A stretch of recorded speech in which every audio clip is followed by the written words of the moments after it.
Welcome to Defense Briefing. The content of the briefing includes Israel-Hamas war live updates, Israeli military issues 24-hour warning for civilians to leave Gaza City, Canadian schools, synagogues ramp up security. Poland's goodwill toward Ukraine is eroding. The far right is taking advantage. Israel's military orders civilians to evacuate Gaza City, ahead of a feared ground offensive.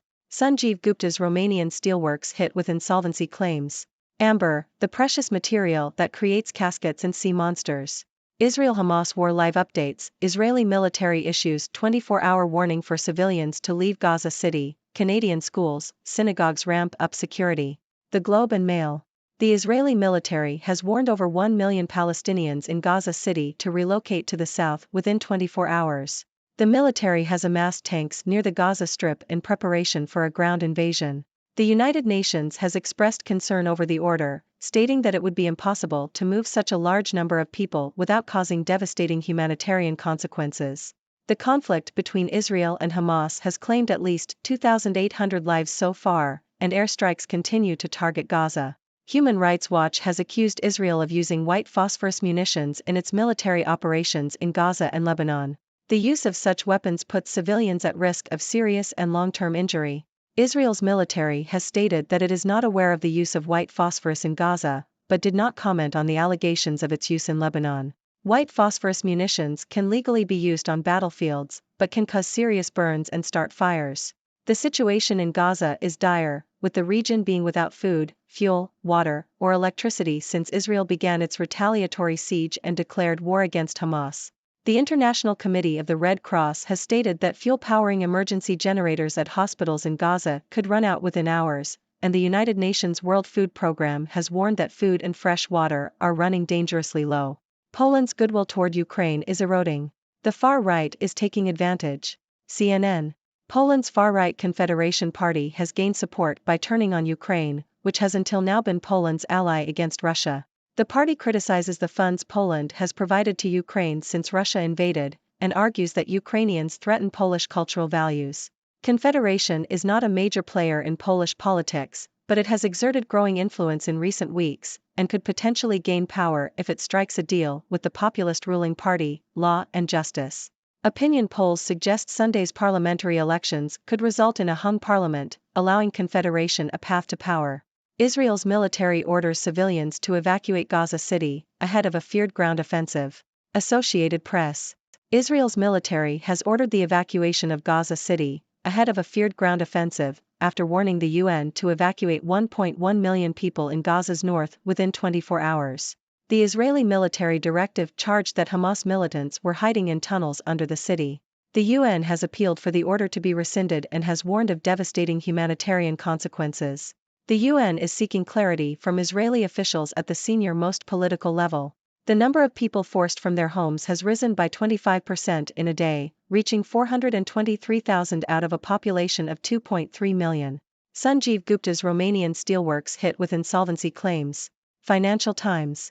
Sanjeev Gupta's Romanian steelworks, Liberty Galați, is facing insolvency claims from multiple suppliers over unpaid invoices. The claims add to the challenges faced by Gupta, whose business has been under strain since the collapse of its main lender, Greensill Capital, earlier this year. Gupta's GFG Alliance is also the subject of an ongoing investigation by the UK's Serious Fraud Office. Despite the claims, GFG stated that the disputes were small and had no impact on Liberty Galați's operations, adding that the business continues to serve its customers and pay its employees as normal. Amber, the precious material that creates caskets and sea monsters. Financial Times. Paris Gallery Kugel is hosting an exhibition of amber artwork, which opens next week. Fossilized tree resin, amber has been valued for centuries due to its unique qualities and its range of colors. The gallery's focus is on the late 16th to the late 18th century, which saw the largest period of amber production. The show includes the most famous amber gift, the Amber Room, which was destroyed by German troops in 1941 and has never been recovered. Mission Impossible? Blinken seeks restraint as Middle East sabers rattle. Financial Times. U.S. Secretary of State Antony Blinken faces a challenging task as he attempts to help arm Israel ahead of a potential assault on Gaza, while also urging restraint and trying to convince Gulf allies to keep a lid on Islamists who may react with outrage. Blinken's mission was on display during his first stop in Tel Aviv, where he endorsed Israel's right to defend itself but also warned against harming civilians. He will face even more challenges during his tour of the US's Arab allies, including Saudi Arabia, which has insisted it has not forsaken the Palestinian cause despite growing closer to Israel. AP Top News at 12:57 a.m. Eastern Daylight Time. Yahoo! Israel's military has ordered the evacuation of all civilians living in Gaza City, ahead of a possible ground offensive. This directive comes after the United Nations received a warning from Israel to evacuate 1.1 million people living in the north of Gaza within 24 hours.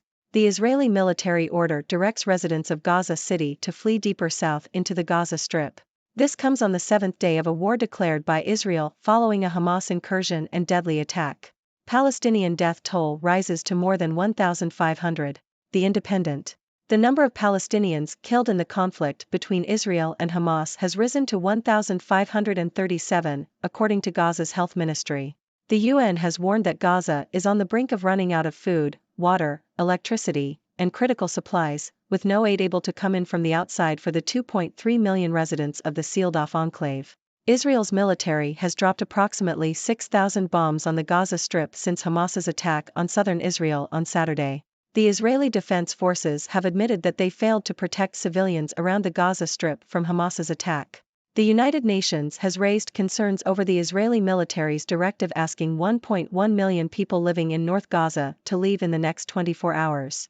The UN stated that it considers it impossible for such a movement to take place without devastating humanitarian consequences.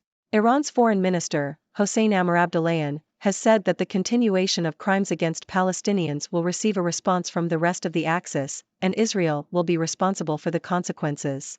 He also referred to the displacement of Palestinians and the cutting off of water and electricity to the Gaza Strip as war crimes. Irish Premier Leo Varadkar has accused Israel of engaging in collective punishment and of breaching international law in its response in Gaza. He called for the opening of a humanitarian corridor to allow aid to reach Palestinians. Meanwhile, Rishi Sunak, the UK's Prime Minister, has urged Israel to protect ordinary Palestinians as it hunts down Hamas militants responsible for killing hundreds of Israelis. The UK has agreed to send Royal Navy vessels and Royal Air Force surveillance planes to support Israel. Mikal Bridges scores 23 points, Nets beat Arianana of Israel 135-103. The Toronto Star. The Brooklyn Nets defeated Maccabi Arianana of Israel 135-103 in a preseason game. Mikal Bridges led the Nets with 23 points, while Harry Giles III recorded a double-double with 16 points and 10 rebounds. Dwayne Bacon and Quinndary Weathers each scored 17 points for Arianana. In other preseason games, the Detroit Pistons beat the Oklahoma City Thunder 128-125, the Houston Rockets defeated the New Orleans Pelicans 120-87, the Orlando Magic held off the Cleveland Cavaliers 108-105, the Atlanta Hawks beat the Memphis Grizzlies 103-102, and the Washington Wizards rallied to defeat the Charlotte Hornets 98-92. Hamas attack on Israel defies efforts to neutralize Iran. Wall Street Journal. The assassination of Iranian military commander Qasem Soleimani nearly 4 years ago was a gamble by the Trump administration aimed at weakening the power that Tehran wields across the Middle East through a network of armed groups. Instead, the shock invasion last weekend of southern Israel by Hamas, which the U.S. designates as a terrorist group, has revealed Tehran's resurgent regional influence. Ladies and gentlemen, I am Dr. Six, your favorite observer from the sixth dimension. I hope you're all doing well and staying safe. Now, let's dive into the news. First up, we have the ongoing conflict between Israel and Hamas. The Israeli military has issued a 24-hour warning for over 1 million Palestinians to leave Gaza City, as they prepare for a possible ground invasion. The United Nations has expressed concern over the order, stating that it would have devastating humanitarian consequences. The situation in Gaza is dire, with the region lacking basic necessities like food, fuel, water, and electricity. It's a heartbreaking situation that needs urgent attention. In another development, Poland's far-right Confederation Party has gained support by turning against Ukraine, which was previously seen as Poland's ally against Russia. The party criticizes the funds provided to Ukraine and claims that Ukrainians threaten Polish cultural values. While Confederation is not a major player in Polish politics, their growing influence could potentially lead to a hung parliament and give them a path to power. It's a reminder of the complex dynamics at play in the region. Moving on, Sanjeev Gupta's Romanian steelworks is facing insolvency claims from suppliers due to unpaid invoices. Gupta's business has been under strain since the collapse of its main lender, Greensill Capital. Despite the claims, Gupta's company stated that the disputes were small and had no impact on operations. It's another challenge for Gupta, who is already under investigation by the UK's Serious Fraud Office. Now, let's turn to something a bit more light-hearted. Paris Gallery Kugel is hosting an exhibition of amber artwork, showcasing the unique qualities and range of colors of this precious material. The exhibition includes the famous Amber Room, which was unfortunately destroyed in World War II and has never been recovered. It's a fascinating display of art and history. Lastly, U.S. Secretary of State Antony Blinken is facing a challenging task as he navigates the Middle East. He aims to help arm Israel while urging restraint and trying to convince Gulf allies to keep a lid on potential Islamist reactions. It's a delicate balance that requires diplomatic finesse. Now, my dear audience, I want to hear from you. What are your thoughts on these news stories? The situation in Gaza, the rise of far-right parties, the challenges facing Sanjeev Gupta, the beauty of amber artwork, or the diplomatic challenges in the Middle East? Share your thoughts and questions, and let's have a lively discussion. The floor is yours. Thank you for tuning in. The content above showcases the latest briefing reports and analytical synopses, thoughtfully curated by the 6Do team. These insights stem from a wide array of reputable media outlets, think tanks, government sources, and specialized experts worldwide. We encourage you to explore these sources for a comprehensive perspective. Keep in mind that while the content may not always align with the official standpoint of 6Do Brief, it's not meant to be taken as absolute directives for decision-making. Comprising seasoned media professionals, learned scholars, and accomplished scientists, the 6Do team embodies a trailblazing, fully independent media entity. To customize 6Do Brief to meet your professional needs, you have the option to subscribe to a diverse array of briefings on our website, 6dobrief.com. Regardless of your location, you can conveniently receive 6Do Brief via email.